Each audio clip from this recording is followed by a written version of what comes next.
I worked for a dental management corporation. It was a growing corporation, amazing people that I worked with. And they offered me to take over their insurance department to run it.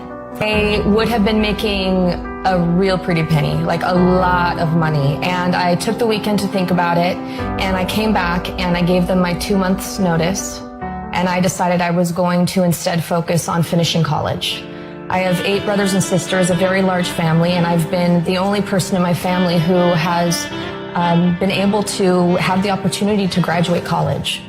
And I did that with the fierce determination to become a teacher.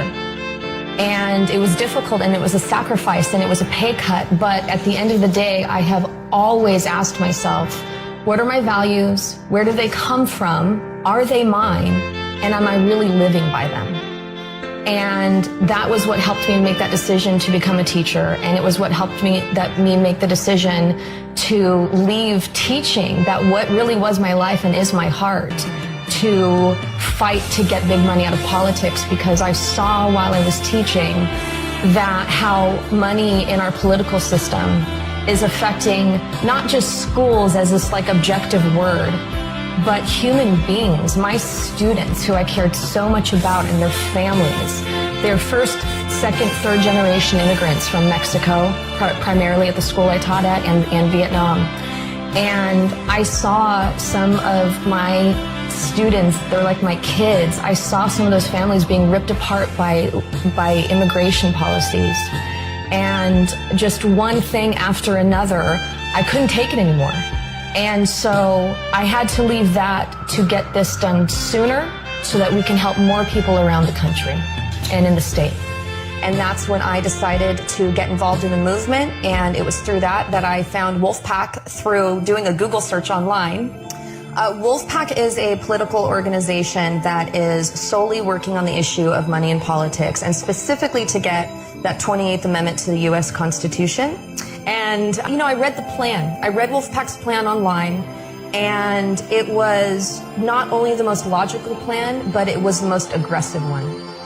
And I understand, and I know that the people of this country and the state of California in particular understand that this issue of our democracy being corroded by the wealthy elite who are incapable of understanding, not necessarily bad people, but just incapable of understanding the issues that we deal with, is systemic, and it's urgent. It is fiercely urgent. We've got to do everything we can right now, and that's why I made the difficult decision to leave teaching to do this full time.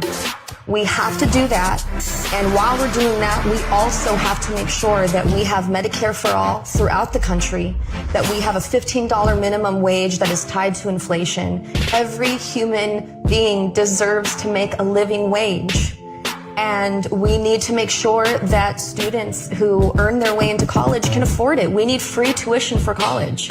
We need to deprivatize our public education system. We need to deprivatize our private prisons and our detention centers. The list goes on. They all feed on one another.